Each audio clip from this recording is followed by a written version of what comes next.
Opinion India First, what Owaisis diplomatic role means for Indian Muslims. There are moments in politics when actions speak louder than 1,000 speeches.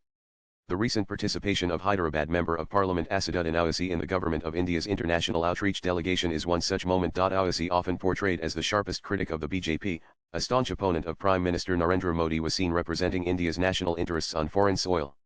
He wasn't there to settle scores or raise domestic grievances.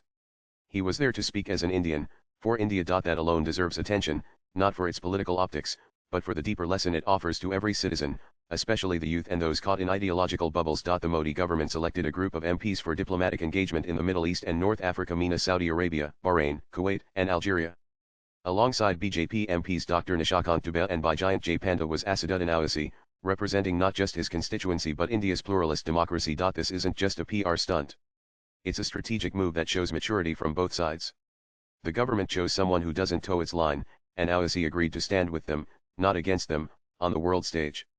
And what better stage than the Gulf, where misinformation about India's internal politics often circulates unchecked, and where extremist voices backed by foreign lobbies seek to shape global perceptions. By joining hands with the government delegation, Owaisi has communicated without compromising his ideological beliefs that when it comes to the image and security of the Indian state, national unity matters more than party rivalries. Moreover, the delegation proves the farsightedness of BJP and Prime Minister Modi.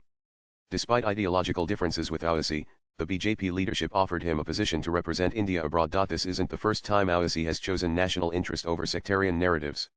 He has been vocal against Pakistan's double standards for years. During a diplomatic outreach visit to Kuwait this week, Owaisi launched a scathing critique of Pakistan's leadership. Taking the stage abroad, Owaisi took direct aim at Prime Minister Shehbaz Sharif and Army Chief Asim Munir, calling them stupid jokers for circulating a doctored image from a Chinese military drill and falsely claiming it as a Pakistani victory over India. I am telling you a fact, he said. Yesterday, May 26, Pakistan's army chief gifted a photo to PM Sharif. The President of Pakistan, the Speaker of the National Assembly were all there. These stupid jokers want to compete with India. They gave a 2019 Chinese army drill photo, claiming it was a Pakistani victory over India. They can't even produce a proper photograph. Switching into Urdu for effect, Owaisi mocked the apparent lack of intelligence behind the stunt. Nikal karn ke li akal bi chahai. In naliakon ko akal bi nahin hai. You need brains to copy. These fools don't even have that. It was a bold stand and it broke the false image that Owaisi blindly supports the so-called Ummah narrative pushed by Pakistan's deep state. He reminded us that being a proud Indian Muslim does not mean aligning with Islamabad's propaganda. That a critique of domestic policies does not equal sympathy for anti-India forces. His sharp critique wasn't just limited to Pakistan. Owaisi used to refer to Turkish President Tayyip Erdogan as Mard Mujahid, courageous warrior, during his political rallies. However, when Turkey's President Erdogan backed Pakistan during Operation Sindoor, Owaisi minced no words.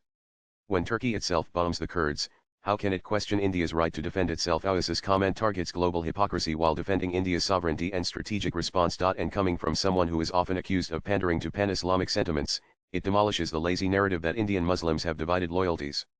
Owaisi has shown repeatedly that his loyalty is to India and that his in-house fight and criticism is within the Indian democratic framework, not for applause from foreign autocrats. This episode should be a lesson for all of us, especially Indian Muslims. It is okay, even essential, to question the government. That's how democracy grows. But there's a difference between questioning your government and weakening your nation or rallying along foreign lobbies.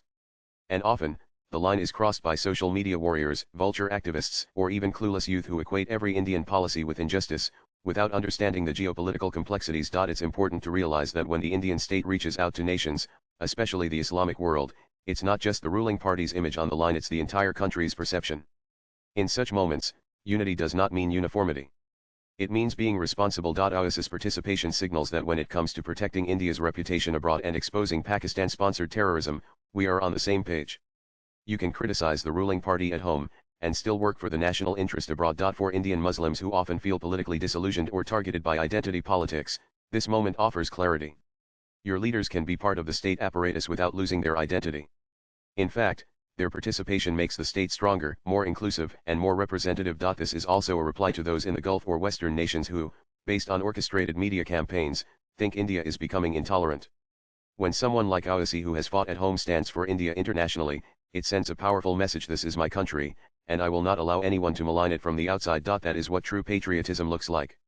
And that is the kind of leaders the younger generation should look up to as a yardstick, one that knows when to raise its voice and when to represent with dignity. Let's be honest. Governments change. Parties rise and fall. But India as a state, as a civilization, and as a system remains. The courts, the civil services, the armed forces, and the diplomatic institutions, they continue regardless of who is in power. This understanding is crucial. If political disagreements make us hate the country itself, we are playing into the hands of our enemies. The state is not your enemy, it is the structure that protects your freedom to speak, protest, and participate. Owaisis has often clashed with the BJP, but he knows that opposing a party doesn't mean opposing the nation. This wisdom is what makes his role in the outreach program more meaningful than it may appear on the surface. This is a moment for reflection, especially for those who blindly idolize political leaders or treat them as infallible religious representatives.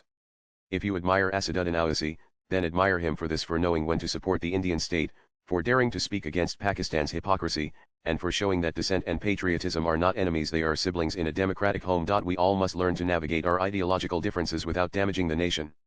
There's already too much negativity being amplified. India needs more truth, more balance, and more unity in action. Swipe left for next video, and that starts with leaders like Owaisi taking a stand not for a party, not for applause, but for the tricolor. Zahak Tanvir is an Indian origin activist and founder of the Milli Chronicle, a UK-based publication. With expertise in geopolitics and counter-extremism, he provides insights into global affairs. He holds certifications in counterterrorism from the University of Leiden of Netherlands, and Georgetown University of Washington, D.C. He tweets under Zahak Tanvir. Views expressed in the above piece are personal and solely those of the author. They do not necessarily reflect News 18's views. Latest blogs.